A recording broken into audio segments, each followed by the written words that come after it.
Proaño, mi compañero Alexander Salas. Somos estudiantes de la Universidad de las Américas y en este momento nos encontramos con el doctor Alex Castro, quien nos va a ayudar con una entrevista que se basa en el ámbito de la psicología forense, esperando que nos pueda ayudar un poquito con su presentación y hablándonos un poco de lo que ha sido su labor como profesional.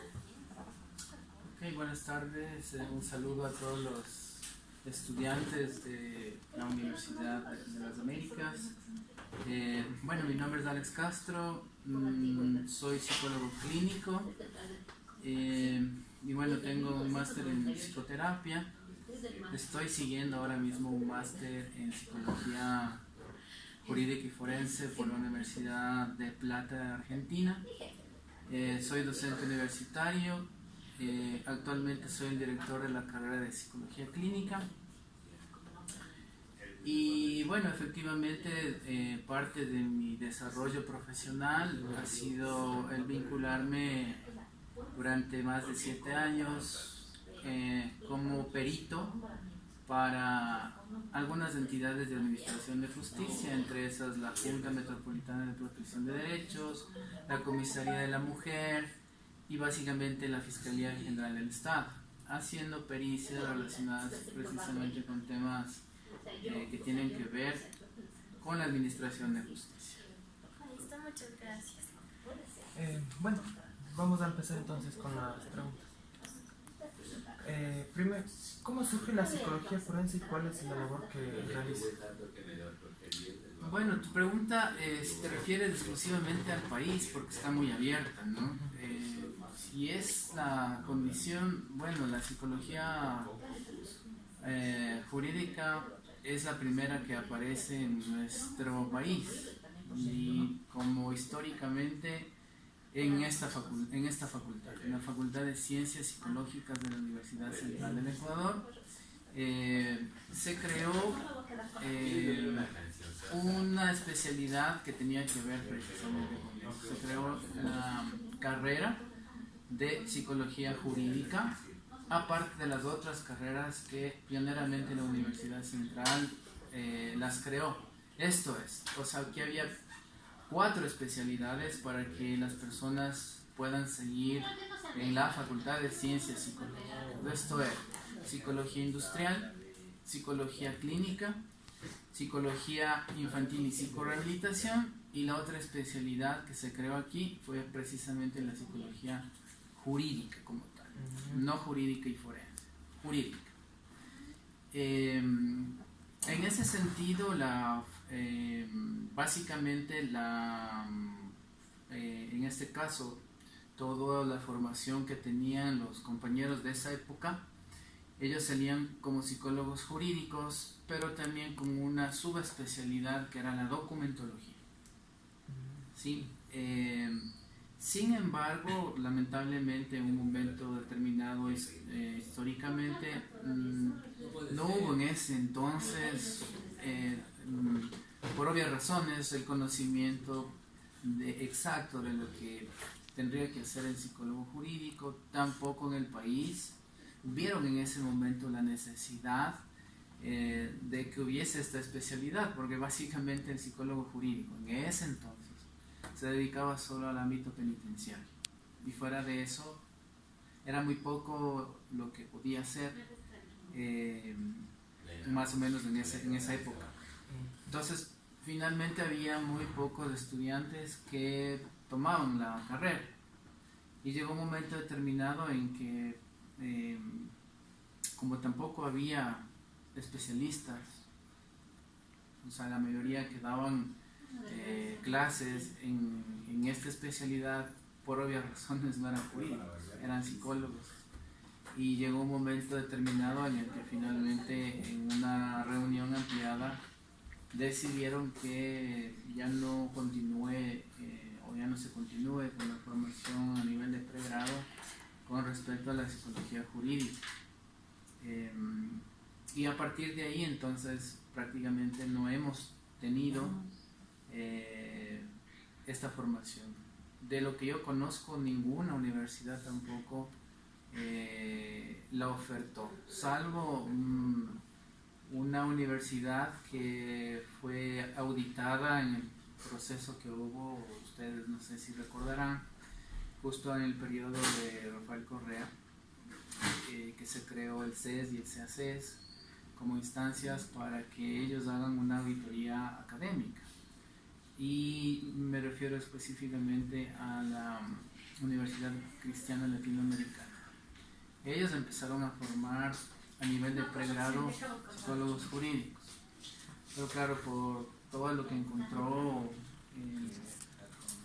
lamentablemente también esta universidad, como es de dominio público, fue cerrada porque no cumplía con los criterios de acreditación que en ese sentido el SED estableció. Y de ahí, en realidad, a nivel de todo el Ecuador, no ha existido ninguna otra universidad que haya dado una formación a nivel de pregrado.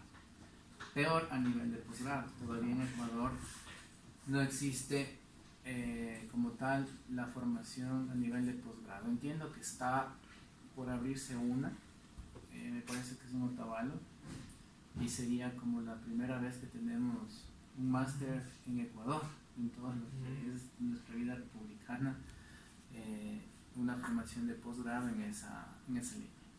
Entonces, según lo que le estamos escuchando, la psicología, en realidad, el nombre de la carrera es psicología jurídica o forense, o es psicología forense. Bueno, lo que pasa es que depende de algunos elementos de orden, yo diría epistemológico, de orden teórico. De acuerdo a esos elementos uno puede dar la denominación. Ahora bien, en realidad la psicología jurídica es parte de la psicología, es parte de la psicología aplicada, ¿sí? Pero que evidentemente tendríamos que partir desde que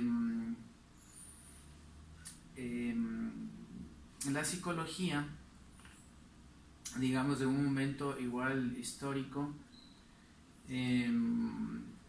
se conjuga con el derecho.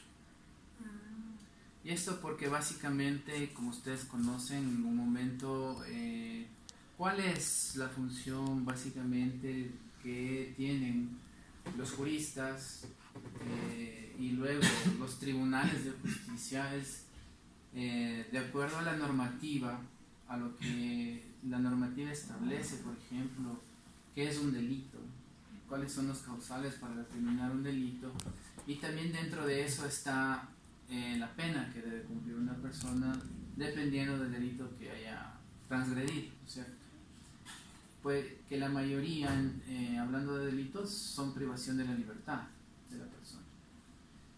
Pero ahí viene un problema del derecho, porque el derecho, en cambio, si bien es cierto, conoce y es el que generalmente tiene las normativas y se basa en las normativas, pero tiene un vacío en la parte de conocer el ámbito del psiquismo del ser humano. Por ese brazo importante el derecho no lo tiene. Pues el derecho sabe que alguien cometió un delito, pero no sabe las razones que le llevaron a cometer el delito. Es decir, ¿qué ocurre dentro del cerebro de este sujeto para que haya cometido un homicidio, por ejemplo? Para que cometa un femicidio, para que cometa un asesinato, para que, digamos, se haya cometido un abuso sexual infantil. Porque existen violadores, porque de repente alguien en una determinada sociedad empieza a asesinar a una serie de sujetos y finalmente no tiene claro por qué, no conoce las causas profundas de qué le lleva a un ser humano a transgredir la norma y qué le lleva por otro lado a cometer, digamos, ciertas delitos graves y además con mucha alevosía. Por ejemplo, no solo que por ejemplo le cometen el homicidio, sino que, por ejemplo, en un caso terrible puede haber desmembramiento. Entonces, bueno, ya en ese sentido el derecho desconoce. Entonces necesita de ley, necesita de las ciencias psicológicas para que las ciencias psicológicas le dé esa explicación. Entonces, a partir de ahí, en las ciencias psicológicas le da el sustrato y es una ciencia que aporta al derecho. Entonces, a partir de ahí se conjugan las dos, tanto la psicología con el derecho, y se crea una nueva paradigma, o si queremos verlo, se crea una nueva ciencia llamada psicología jurídica. O sea, no sería psicología forense, sino psicología jurídica. Ya te voy a explicar más adelante. Pero la psicología jurídica en un primer momento, porque, insisto, o sea, la psicología es una ciencia fundamental para el derecho en ese sentido, de que le facilita al administrador de justicia arribar a una toma de decisión, ¿okay? Basada en un informe pericial de un científico, como en este caso es el psicólogo. Ahora bien, dentro de la psicología jurídica tiene un campo bastante extenso, ¿ya? Tan extenso como es el mismo derecho, porque el derecho también tiene divisiones. Por poner un caso, que ustedes van a tener derecho penal, derecho civil, derecho familiar, derecho canónico, derecho militar, derecho constitucional, etc. ¿Okay? Como es tan extenso y tan amplio, por supuesto que se va dividiendo, ¿no es cierto?, la psicología jurídica. Y dentro de la psicología jurídica está la psicología forense. Dentro de la psicología jurídica es una área muy particular y muy específica dentro de la psicología jurídica. Por eso es que, bueno, la mayoría de personas no tiene esta diferenciación y asume que es lo mismo, porque psicología jurídica y forense es exactamente lo mismo, y la verdad que no lo es. Digamos que la psicología jurídica es una psicología más extensa, y parte de la psicología jurídica es, dentro de la psicología jurídica tenemos a la psicología forense. Bueno, vamos a pasar con la siguiente pregunta. ¿Cuál es el enfoque del psicólogo forense al aplicar su profesión? ¿Se centra más en el ámbito cultural o en el individuo mismo? Bueno, yo diría que tendríamos que verle desde otra perspectiva, porque no necesariamente sería muy reduccionista pensar que solamente tenga que ver con uno u otro de los planteamientos que tú lo haces. Primero, porque hay que entender que si hablamos ya del ser humano, el ser humano responde básicamente a todo el contexto. Esto es contexto social, contexto cultural, contexto sociológico, contexto antropológico. Y si lo queremos extender más, las mismas ciencias psicológicas entienden que ahora que hablamos de las neurociencias, tenemos una base biológica que es el cerebro, y el cerebro tiene un montón de mecanismos, circuitos, es decir, y hoy se habla ya de que determinadas patologías, por ejemplo, se deben a déficits en la neurotransmisión. Es decir, entonces pensar que solo obedece a una parcela sería, insisto, muy reduccionista, porque sería volver años atrás, entonces a pensar si la psicología es una ciencia social o es una ciencia de la salud o es las dos. O sea, si vemos y pensamos más bien en el paradigma de hace poco tiempo atrás, si hablamos del paradigma de la complejidad, tendríamos que entender que o sea, los fenómenos psicológicos, y peor aún los que tienen que ver con la transgresión en realidad de los delitos, es multicausal, no tiene una causa única. O sea, la conducta de un sujeto no está determinada por una simple, llamémosle, fórmula, sino que todo puede incidir. Entonces, de hecho, hablemos de un sujeto que, vamos bien, se me ocurre hoy, ¿no es cierto? Es un sujeto que desde pequeño fue privado de afectos, que empieza a crecer dentro de un contexto social carente. Es un contexto en el que él no tiene facilidades económicas, no tiene un acceso a la educación, no tiene acceso a salud, no tiene acceso a una vivienda propia, vive en una situación socioeconómica de pobreza. Esto no es culpa del individuo, es parte de un contexto, de la estructura de un contexto social que le aísla a ese sujeto, que no le da las mismas oportunidades a ese sujeto, y se agrava porque además este sujeto vive en condiciones muy malas.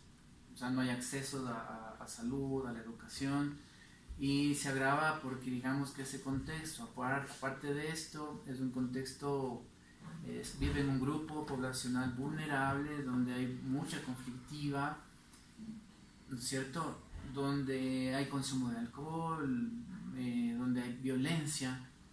Entonces, en este caso, todos estos elementos confluyen, no es uno solo. Y todos estos elementos se conjugan alrededor de este sujeto que está desarrollándose y creciéndose en ese contexto. Entonces, insisto,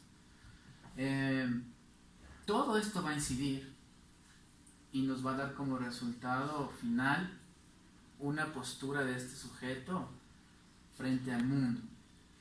O bien él puede pensar que el mundo es inhóspito, que el mundo es cruel, que la vida que él tuvo que vivir fue muy difícil, y puede empezar a sentir cierto rechazo, cierto rencor, va a crecer con odios, en definitiva. Por otro lado, no hay una respuesta universal. O sea, cuando hablamos de psicología individual, los dos pueden tener el mismo problema, exactamente el mismo problema, pero tú respondes de una manera y tu compañera responde de otra. Y eso tiene que ver con factores de protección, tiene que ver cómo fuiste tú educado, tiene que ver con factores resilientes, tiene que ver con que tú tengas mecanismos de afrontamiento y tu compañera tal vez no tenga. Y esa va a ser la diferencia entre uno y otro. Pero insisto, es un tema multicausal que debe ser enfocado desde diversos puntos de vista: social, histórico, antropológico, cultural, sociológico, psicológico.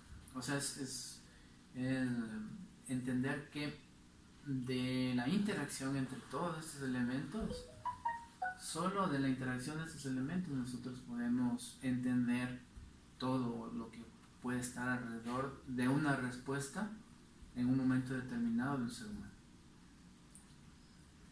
Bueno, con respecto a de lo que estamos hablando, psicología forense, ¿cuál es la base epistemológica de la psicología forense? De su profesión. Bueno, como les comentaba inicialmente, las ciencias psicológicas como tal, digamos que es una de las ciencias que más visiones o paradigmas tiene para entender al ser humano. O sea, no es una única visión. Entonces, desde ahí ya la psicología se vuelve compleja por esta condición. Porque, por ejemplo,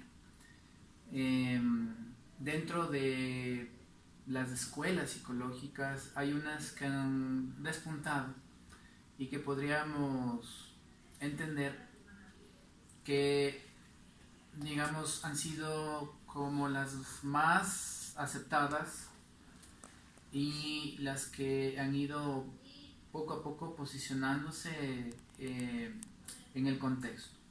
Entonces, por ejemplo, es indudable la presencia del padre de la psicología, en este caso Sigmund Freud,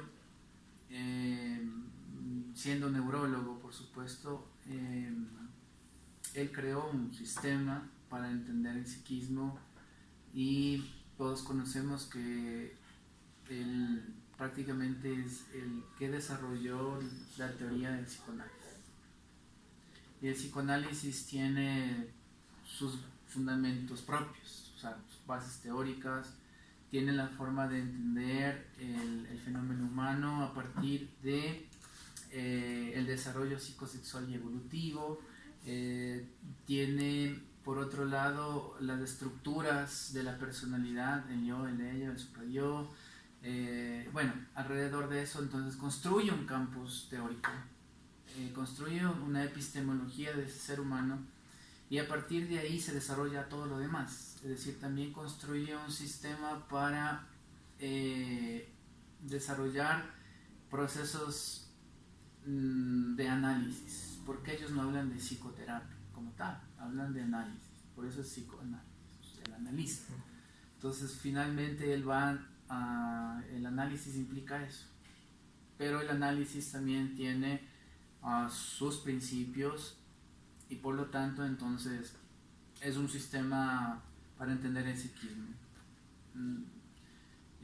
Y claro, por supuesto que para la comprensión de muchos fenómenos, sobre todo en la criminología, por ejemplo, el psicoanálisis para muchos teóricos es muy importante, por ejemplo, ¿sí? Pero claro, si hablamos ya de la psicología científica, por supuesto que la base epistemológica es partir desde el positivismo científico, el positivismo de la ciencia. ¿Y qué implica el positivismo de la ciencia? Que sea, para que algo, una teoría pueda ser considerada como científica, la ciencia tiene una serie de requisitos. Entonces tiene que ser cuantificable, objetiva, verificable, ¿cierto? Y eso es básicamente lo que hace que algo se pueda considerar científico, porque es hablar en un lenguaje en donde prácticamente la experimentación viene a ser algo extremadamente fundamental, porque es precisamente someter a una ciencia que en sus orígenes fue una ciencia social, básicamente, y para que justamente la psicología sea considerada una ciencia tuvo que dar este salto.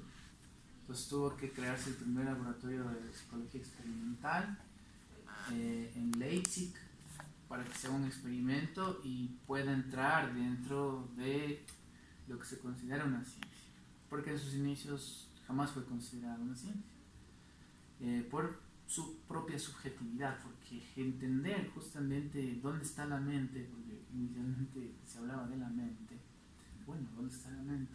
O el alma, o sea, entonces claro, a la psicología le tocó abrazar el positivismo científico, y esto implica entonces ser objetiva, cuantificable, verificable, someter a un proceso de experimentación y que los resultados sean parte de un proceso científico, es decir, que sigan los lineamientos del modelo científico. Bien, entonces, dentro del modelo científico existen pasos, porque para la investigación ya no nos queda duda, o sea, los artículos científicos, las investigaciones, es lo que precisamente le han dado a este modelo positivista el prestigio que tiene. Es decir, porque el método científico ya establece unos patrones, unos cánones que uno no puede salirse. Es extremadamente riguroso y uno, si quiere hablar de ciencia y quiere decir que está aplicando la ciencia, evidentemente tiene que aplicar el método científico. ¿Okay? Entonces, el paradigma, por lo tanto, de la psicología forense es el paradigma positivista de la ciencia. Y uno de los modelos dentro de la psicología que, digamos, recoge todos los principios del método científico con mayor rigor es el modelo cognitivo-conductual. Bueno, pasemos a la siguiente pregunta. ¿Qué cualidades personales debe tener para ejercer su profesión? Bueno, se trata, por supuesto, de entender algo, ¿verdad? Yo creo que no todos pueden ser psicólogos. ¿Sí? O sea, no es la psicología para todos, así como la física o la matemática. O sea, si ustedes me preguntan, por ejemplo, a mí, pues yo tengo serias limitaciones en física y matemática. No fui muy bueno, que digamos. Pero claro, para ser psicólogo, primero partamos de ahí, porque la psicología forense será luego. Si a ustedes realmente les gusta, tendrán que formarse a nivel de posgrado. Pero eso implica entonces una formación previa como psicólogo. Ahora, un psicólogo debe tener ciertas cualidades que son como imprescindibles. Una de esas, yo resaltaría como la principal y fundamental, la ética. Porque básicamente, sea en cualquier campo que nosotros nos vayamos a desempeñar, sea la psicología jurídica, la forense, la psicoterapia, en cualquier actividad, nosotros vamos a interactuar básicamente con otros seres humanos. Seres humanos que acuden al psicólogo esperando recibir una respuesta y esperando que el psicólogo pueda canalizar sus vivencias, sus inquietudes, sus problemas. Entonces, si este psicólogo no es ético, eso sería gravísimo. Entonces, hablar de la ética implica ser extremadamente honestos y darle un trato empático, hacerle conocer a la persona que nosotros vamos a atender que nosotros realmente estamos calificados para eso, darle a conocer cuáles son sus derechos, explicarle cuál es el método que va a usar, cuánto tiempo me va a tomar, etcétera, entre otros. Eso hace del ejercicio ético, la ética. Entonces el paciente tiene derecho a conocer todos los detalles y pormenores de un proceso. Por un lado, la ética. Por otro lado, tiene que tener características, yo digo, de investigador. Porque si la gente a veces aquí mismo, yo como docente, escucho a los chicos de segundo semestre, a veces de tercero, dicen, yo vine acá a psicología porque a mí la investigación no me gusta. O sea, yo no me llevo bien, entonces yo me sé reír y digo, no, entonces están equivocados. O sea, si no les gusta investigar, se equivocaron de profesión. Porque el psicólogo efectivamente es un investigador de tiempo completo. Y tiene que además ser muy riguroso. porque no es como el común denominador de la gente piensa, ¿no? Y dice, el psicólogo es para conversar. Ya, dice, tú tomas un turno, te atiende, te dice 3 cosas, te habla y ya está ahí. Entonces, no, pues, o sea, si así fuera, se nos perdió el tiempo, porque pasamos aquí, bueno, aquí en esta facultad, 10 semestres, para ir a conversar, pues, sería una pérdida de tiempo. Y no es esa la visión. Tiene que tener cualidades de investigador, tiene que ser reflexivo, tiene que ser crítico, tiene que ser empático, porque si se va a dedicar a cualquier línea de la psicología, tiene que ser empático. Caso contrario, esa es una característica muy vital para uno ser psicólogo. Honesto, y yo diría que también debe haber esa curiosidad, ¿no es cierto?, esa capacidad de vamos, si yo como psicólogo voy a apoyar a una persona en procesos de cambio, tengo que tener una mentalidad bastante flexible, bastante amplia. Imaginémonos un psicólogo radical que tenga una mente muy cerrada, hermética. Yo no me imagino a un psicólogo dando terapia con esta actitud mental. ¿Ya? Entonces tiene que ser muy flexible, tiene que ser, por otro lado, positivo.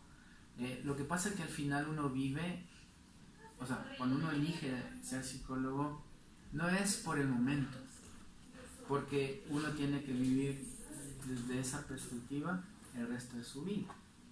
O sea, pongo un ejemplo. Si yo tengo un paciente que consume alcohol y yo voy a dar un tratamiento a un sujeto que consume alcohol, sería no ético y contraproducente que yo sí consuma alcohol de una manera no adecuada.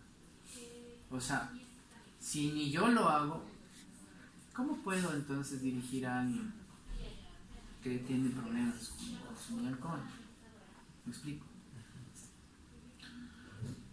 ¿Cómo si yo soy un machista a tiempo completo me meto a trabajar en violencia de género? Si digo, a las mujeres se les tiene que tratar muy mal, si yo lo que sea, o sea, mujer no más es, ¿no? Si yo transgredo en mi propia familia y maltrato, o sea, ¿cómo yo puedo apoyar mujeres que han sido víctimas de violencia? O sea, en realidad nos obliga la profesión a deconstruir nuestras propias conceptualizaciones. Si, por ejemplo, hablemos del tema que hoy está, digamos, en discusión, del tema del aborto, y yo tengo ya tomado una postura, ¿cómo puedo trabajar con una chica que viene y me dice, doctor, estoy embarazada y quiero abortar? Y yo le quedo mirando y digo, ¿quieres abortar? ¿Qué estás diciéndome?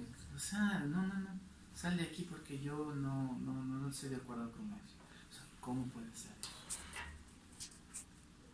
O sea, por eso digo, eso te exige irte construyendo o deconstruyendo. O sea, si es que tú tienes una postura religiosa alrededor del tema, tienes que sacártela y deconstruirla.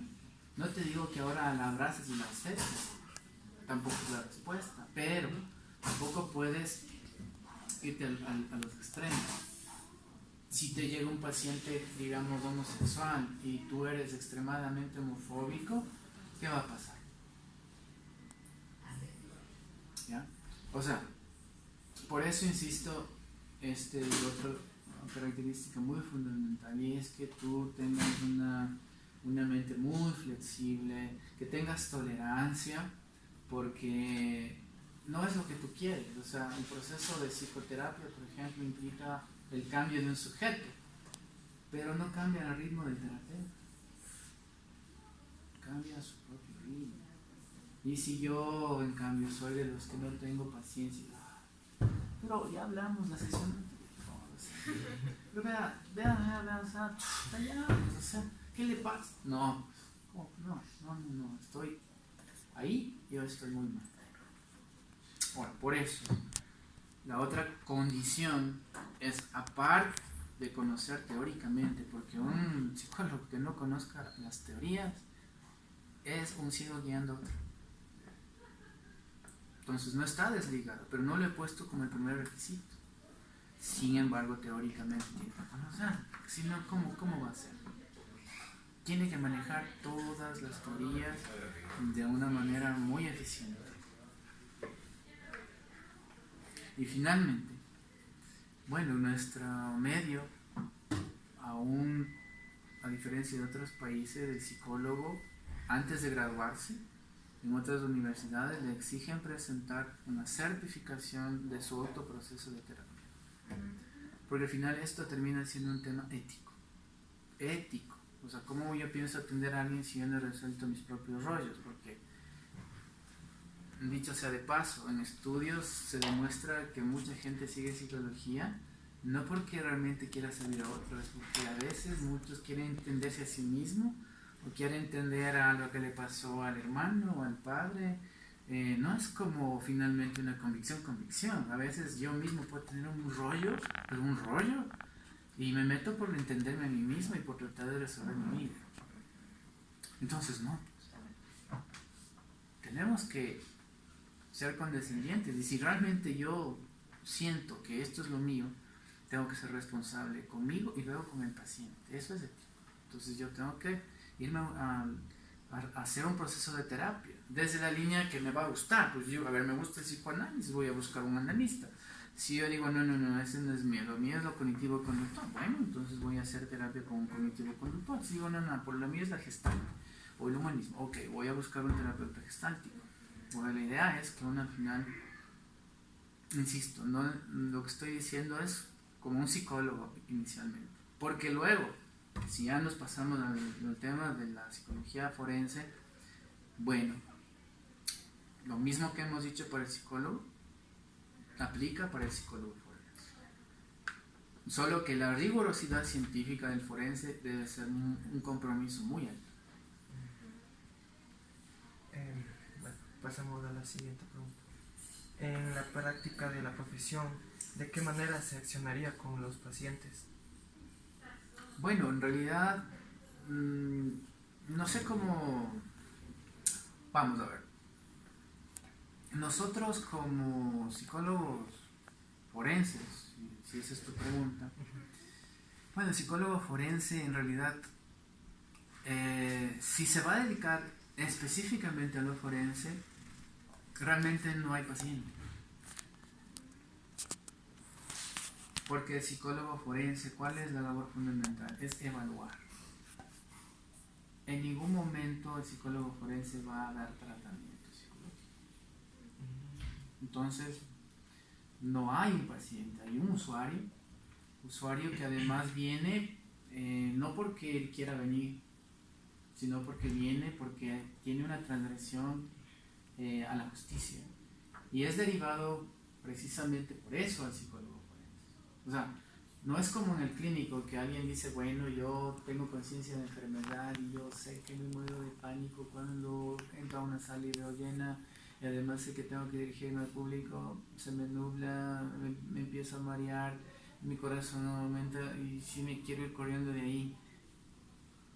Tengo conciencia de que algo me pasa, de que me da pánico el hablar frente al público y yo por eso le busco al psicólogo clínico.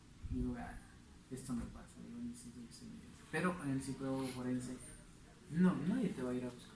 Entonces, en este caso, ¿qué es lo que se evaluaría al usuario en este caso? Insisto, el sujeto generalmente en psicología forense está atravesando un proceso legal. Siempre está atravesando un proceso legal. Y es a través de las entidades de justicia que en este caso nos va a llegar.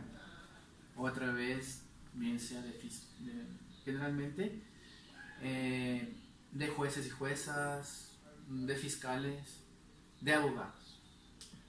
Muy rara vez te va a llegar alguien como directamente diciéndote, mire, yo quiero que me haga una evaluación psicológica para saber qué tipo de personalidad tengo. Es difícil. Sino que la mayoría, nosotros los psicólogos forenses, generalmente actuamos a partir de que un sujeto esté atravesando un proceso psicolegal. Y además el juez nos remite generalmente. Entonces nosotros evaluamos para determinar algunos elementos que son necesarios aclarar al juez, que es el que finalmente, digamos, al fiscal, que es el que finalmente va a tener que explicar en un tribunal qué le ocurrió al sujeto y determinar luego las causas. Luego, generalmente nosotros contestamos preguntas desde el sistema legal. Entonces, por ejemplo, dice, doctor,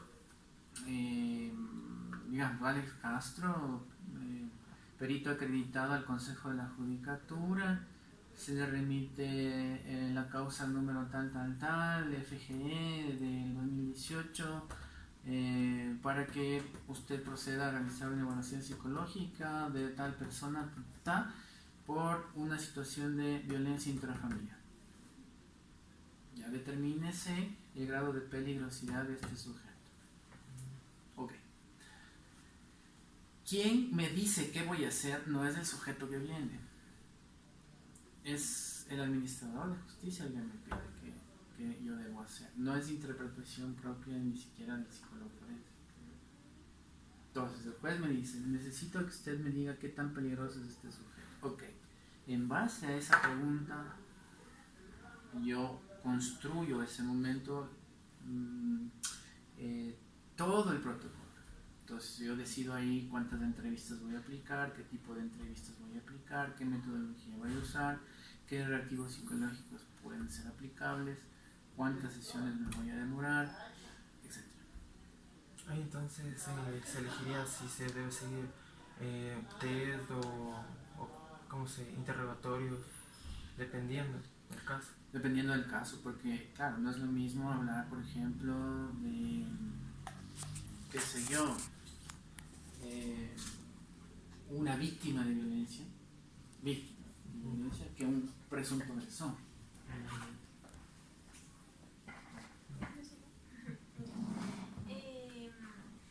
Al momento de usted ejercer su profesión en sí a lo largo de su carrera, ¿cuál considera como método más adecuado? ¿El uso del lenguaje o centrarse más en la condición física? Entonces, el momento de hacer, por ejemplo, alguna terapia o estar con algún paciente a lo largo de toda su carrera. A ver, bueno, distingamos algo, ¿ya? Bueno, cuando no estoy actuando como perito, porque hay que aclarar, por supuesto que dentro de mi formación yo soy psicólogo clínico. Y además tengo una maestría en psicoterapia. Por lo tanto, yo mi ámbito de experticia ahora es en las dos líneas, en los dos áreas. O sea, tanto puedo aplicar psicoterapia como dedicarme al tema de las pericias. Pero justamente la ética ahí me dice hasta cuándo debo tomar un caso de psicología forense y cuándo no. Y cuándo voy a asumir un caso de apoyo psicoterapéutico. Y tengo que tener muy claro las limitaciones de un campo y del otro. Ahora, si te refieres al campo de la psicoterapia como tal, bueno, yo creo que ya tenemos, digamos, un proceso. Cuando hablamos de psicoterapia, tenemos que entender lo que había mencionado anteriormente, es decir, un sujeto tiene muy claro cuál es el problema. Él lo sabe, incluso más que el psicólogo, porque él es la persona que ha vivido, sabe sus síntomas al revés y al derecho. Lo que no sabe es cómo salir. ¿Okay? Entonces, si hablamos de la psicoterapia, bueno, para yo poder determinar cuál es el tratamiento psicoterapéutico, tengo que partir de un análisis previo, porque tengo que establecer, quiera que no, un diagnóstico preciso. Entonces, se requiere también de una entrevista de evaluación clínica. En esta entrevista de evaluación clínica, pues ya sabemos que como psicólogos hay una metodología, entonces plantearé una entrevista que puede ser estructurada, semiestructurada, y pues tengo que recoger todo el historial del sujeto, tengo que entender cuándo empiezan los síntomas, cómo estos síntomas han avanzado, han disminuido, casi nunca han disminuido, por el contrario aumentan, por qué ha venido en este momento a consulta, algún detonante pudo haber ocurrido antes que haga que ahora me visite y por qué no me visitó hace 2 años, y tengo que recoger todo y finalmente establecer un buen diagnóstico. El diagnóstico es clínico. Y a partir del diagnóstico, entonces yo debo decidir cuál es el mejor tratamiento. Porque hoy ya también la psicología ha avanzado. Y ya no elijo algo que se me ocurre solamente a mí, sino que ya en otros países, por ejemplo, hay metodologías que permiten ya determinar qué modelo de psicoterapia ha sido mejor para determinado problema. Entonces ya es un proceso de y hay un proceso de evidencia científica. Entonces la evidencia científica me dice, por ejemplo, que para tratar la depresión los mejores resultados para el tratamiento de la depresión son mixtos, es decir, el psicólogo y el psiquiatra. Pero dentro de la psicología el mejor tratamiento es el modelo cognitivo-conductual. No lo digo yo, lo dice la ciencia. Porque hay protocolos basados en evidencia científica que ya nos han dado investigando otras personas y por varios estudios demuestran que es más efectiva la terapia cognitiva conductual versus el psicoanálisis. Entonces yo no voy a ser tan necio y decir, a ver, voy a aplicar psicoanálisis. Porque además, si yo no tengo o no me he formado dentro del psicoanálisis, ¿cómo voy a aplicar psicoanálisis? Dentro de su profesión, ¿qué fuentes teóricas son aplicadas? Bueno, si te refieres a lo forense, porque es como algo mixto lo que me están entrevistando aquí. Pero bueno,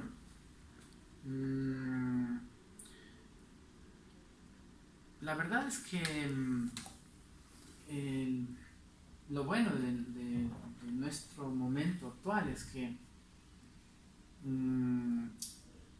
el internet favorece, ¿ya? Porque si vemos en Ecuador como tal, no existen bibliotecas específicas para la psicología, ¿no?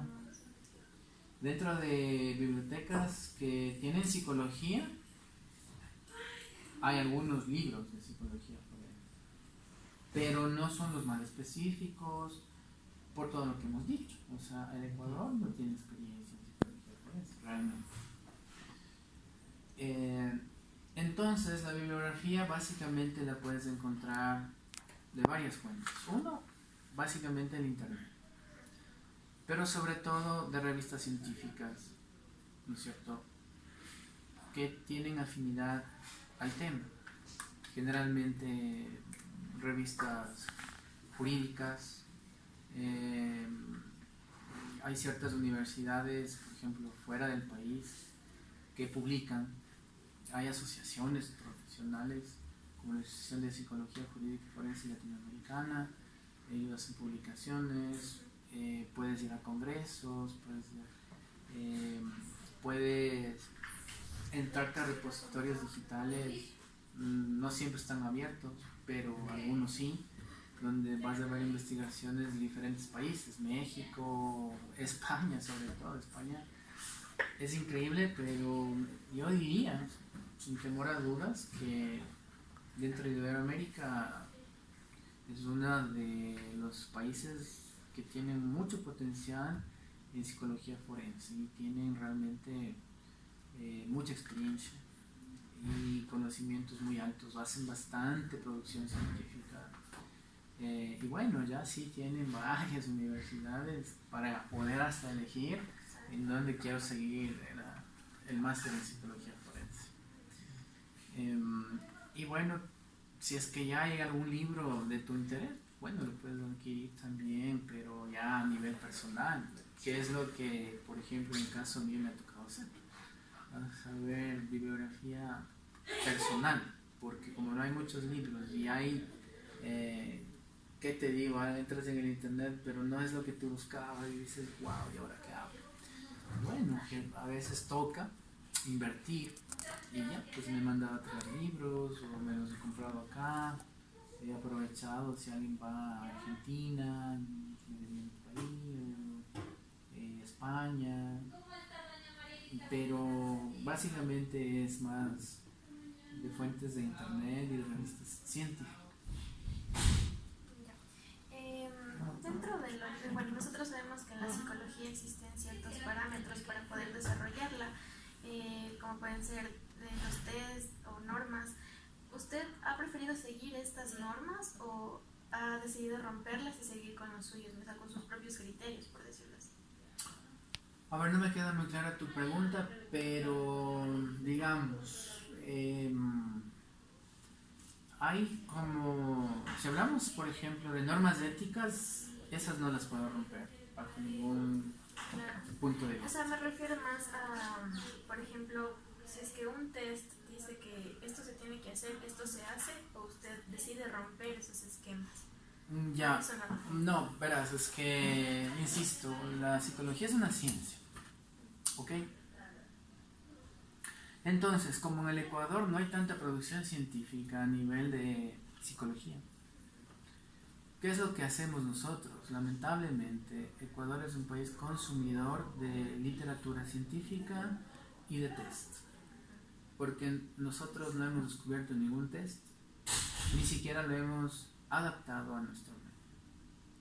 Qué sé yo, justo voy a estudios donde sé que venden test y digo, bueno, necesito comprarle el MMPI-2 porque ya está. Voy y ahí no me ponen restricciones. Si usted es psicólogo, bueno, presénteme ya, ahora, porque antes ni eso. Ya, sí, usted es psicólogo. Claro, cuesta tanto, no es que le están averiguando ni preguntando. Ok, tomo el MMPI, lo aplico. Ok, esa aplicación tiene que ser rigurosa. Yo no me podría salir del manual que me presenta determinado autor dentro de la determinada versión. Porque si yo intento salirme de los parámetros establecidos de allí, esa información que yo pudiese obtener ya no es válida. Porque el autor que hizo el MMPI-2, él tuvo que dedicarse por lo menos a investigar no menos de un año y medio para crear el test. Y por eso él ya tiene construido un baremo, tiene construidas las preguntas y él ha hecho ejercicios aritméticos y estadísticos para probar si el instrumento tiene validez. Entonces, si yo a un test que está estandarizado, que está validado, yo lo modifico, pues no tiene mucho sentido porque ya voy a alterar los resultados y esos resultados ya no son científicos, porque ¿quién soy yo para alterar algo que a alguien le costó esfuerzo enorme investigar? Y si yo quiero introducir cambios a ese test, muy bien, tengo que escribirle al dueño, decirle al señor tal, si es que vive, y si no, qué sé yo, a TEA Ediciones. Señores, mi nombre es Alex Castro, soy investigador, soy psicólogo clínico, no sé qué. Solicito la autorización para hacer la validación del MMPI-2 a nivel de Ecuador. Y si a ellos les interesa, me dicen, ok, visto bueno, hágale. Pero yo para hacer eso tengo que investigar. Tengo que buscar una muestra representativa, aplicar fórmulas estadísticas para saber cuánto será la muestra que voy a necesitar. Y tengo que, pues un trabajísimo. Tendría que irme casi a todas las provincias de Ecuador, a aplicar el test, ni sé qué, y luego a analizar los resultados. Y solo ahí yo puedo decir, ahora sí, este está adaptado a mi país. He cumplido un proceso riguroso, científico, otra vez. Entonces miren que jamás nos alejamos los psicólogos de la ciencia. O sea, tengo que validar, y la única manera de validar, ¿cuál es? Aplicar el método científico. Pero no es que yo digo, es que esta palabra le cambio nomás. No. Hay que alinearse. Yo tengo que investigar y además pedir permiso, porque eso es ético. No puedo, si ni siquiera ese test lo he hecho yo. Entonces, yo tengo que validar el test al medio al que corresponde. Solo de eso, si ustedes, por ejemplo, les gusta, ustedes que están jóvenes y que luego de un tiempo van a tener que hacer tesis, pues validen un test y ya tienen un trabajazo que hacer ahí. Bueno, cambiando un poquito de tema, quisiéramos saber cómo llevaría usted una situación de transferencia con un paciente. Bueno, yo diría que la transferencia es un fenómeno que es más usual de lo que uno pensaría, para empezar. Habría que desmitificar, porque sin lugar a dudas, en algún momento cuando también yo fui estudiante, como que a uno le pone muchos miedos, ¿no? Y el profesor dice, cubitado con la transferencia. Y ya se para atrásito, ya no quiere ni mirar la mano del paciente.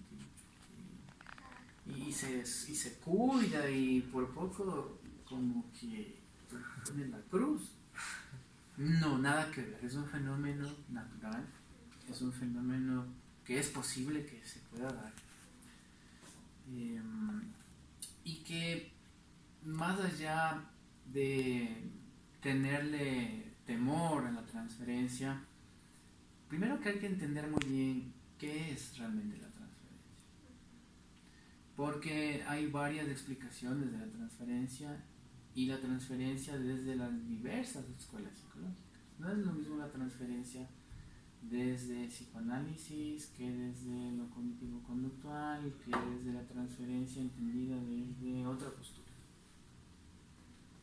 Primera cosa. Lo segundo es que si estoy consciente de que eso es algo que me va a ocurrir, porque eso habría que decirlo, o sea, tarde o temprano algún momento de mi ejercicio profesional me va a ocurrir. Entonces la idea no es atemorizar al estudiante ni... No. Es primero aceptar que es un fenómeno que va a ocurrir, pero sobre todo es algo para lo cual yo debo estar preparado y debo tener estrategias y herramientas de manejo. Insisto, entonces más allá de tener el temor, yo debo entender muy bien qué significa y debo desarrollar, ahí sí, es una habilidad que debo ir a desarrollando progresivamente, y más bien nosotros en nuestra formación deberíamos tener muchos casos clínicos donde el docente nos permita o nos modele cómo yo puedo resolver tal o cual situación de transferencia. Porque es imposible que uno aprenda del libro. O sea, en el libro voy a aprender el concepto, pero si ya me toca ver una transferencia real, me voy a quedar fulminado. Realmente. Porque el ejemplo que me da el profesor capaz que no me pasa exactamente en el mismo caso. Pero no es el tema, insisto, solo de saber la teoría, sino que deberíamos tener, o sea, la parte teórica, pero adicionalmente supervisión. O sea, y eso es algo que ninguna universidad lamentablemente la tiene. Esta de la supervisión es otro tema ético. Ya, ¿qué es la supervisión? Digamos que yo tengo un caso en donde yo me he quedado sin herramientas y sin recursos y realmente no sé qué hacer. No alcanzo a entender. Entonces, lo ético es buscar una supervisión. ¿Entienden la palabra? Supervisión. Es la visión de alguien más que no soy yo, que además está lejos de la situación, y puede ser uno o dos terapeutas que van a trabajar conmigo para primero que yo llegue a entender por qué me paralizó esto, qué tiene que ver esto con mi propia experiencia de vida, por qué no la pude manejar. Y ya tengo que encontrar respuestas primero en mí para saber por qué determinado caso hizo clic, o sea, algo pasó ahí. Mi vida se mezcló con la del otro, o sea, algo que me acaba de ocurrir que no tiene una explicación lógica, coherente, racional, y que tengo que entender primero por qué me bloqueé. Luego de entender por qué me bloqueé, trabajar en ese aspecto del cual me bloqueé. Y luego desarrollar una habilidad y una estrategia para eso. Y eso me ayuda a la supervisión. Pero la supervisión, insisto, tengo que ir a profesionales que estén dentro de mi misma línea teórica. Entonces, digamos, si yo soy cognitivo-conductual, ¿a quién voy a pedir supervisión? A otros colegas que tienen quizá mayor experiencia que mí, pero que están dentro de mi misma línea teórica, que me hagan supervisión. Y esa supervisión, ¿qué me va a permitir?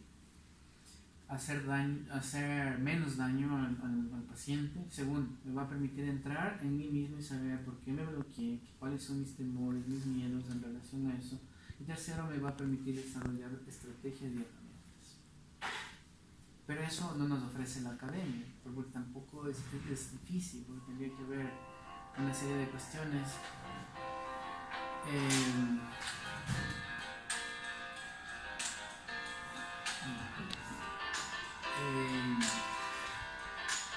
Y entonces de eso es.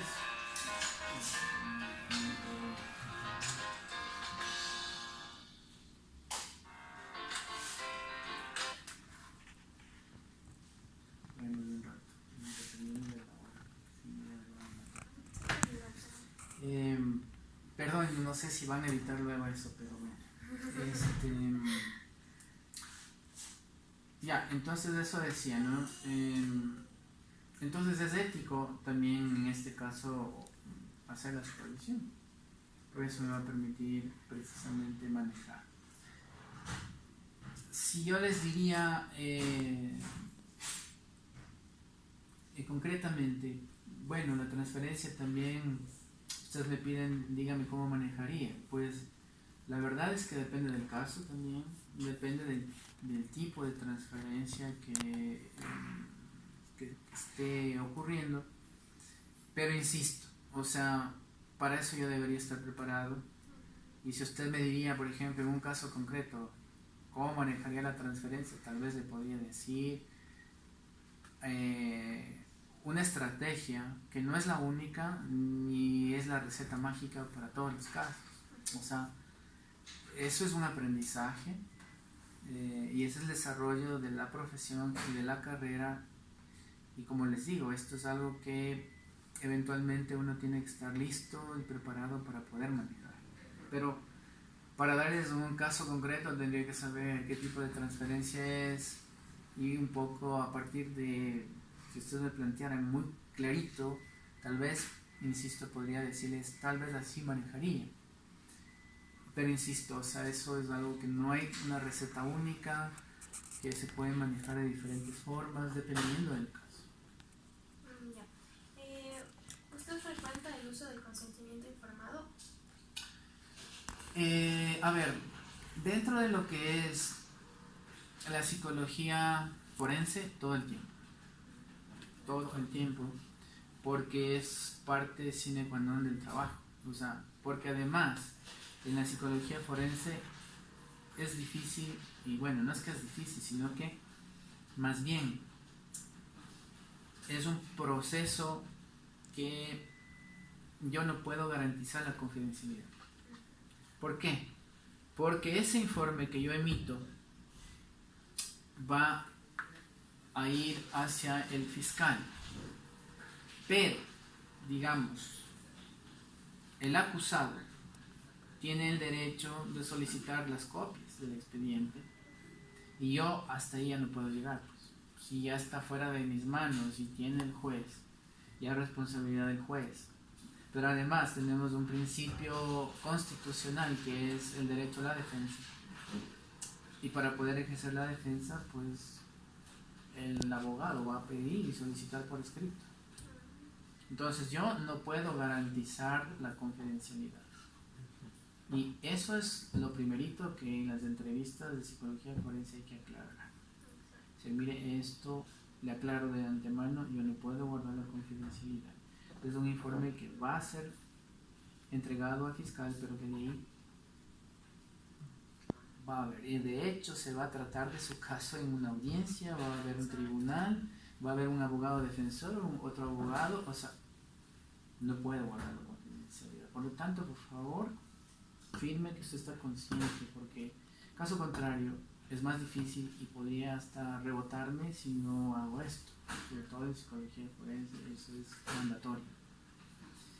En el ámbito de la psicología clínica, yo me atrevería a decir que si hiciéramos un estudio, miren, ya les estoy planteando un estudio, también lo pueden hacer ustedes si buscan, es preguntar, como me han preguntado a mí, solo en Quito, visitar a todos los psicoterapeutas y pedir si hacen o no firmar un consentimiento.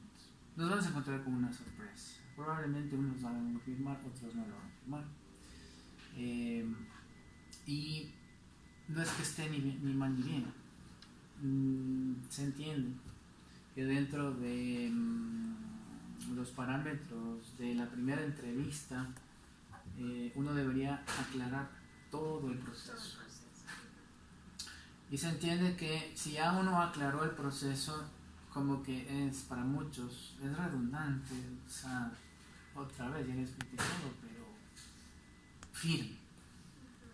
Ya, para muchos profesionales puede parecer hasta tedioso, puede parecer hasta inapropiado, etc. ¿Okay? Pero claro, si queremos verlo con rigurosidad y si nosotros estamos aplicando la norma ética, o sea, si tomamos como principio fundamental la ética, estamos obligados a hacerlo. Sin embargo, hay desconocimiento de las normas éticas porque para variar, los psicólogos en el Ecuador no tenemos un código de ética único para todos y hay uno de hace mucho tiempo atrás que ya, o sea, habría que reformarlo integralmente. Y hay otro problema que es el que les acabo de mencionar, o sea, como hay diferentes escuelas psicológicas, pues ahí sí hay diversidad de criterios y entonces el psicoanalista dice, no, el único que hace bien las cosas soy yo. Yo psicoanalista. No, con defensa de calle. Pero lo tuyo ni siquiera es científico, yo soy el que hago bien. O sea, hay criterios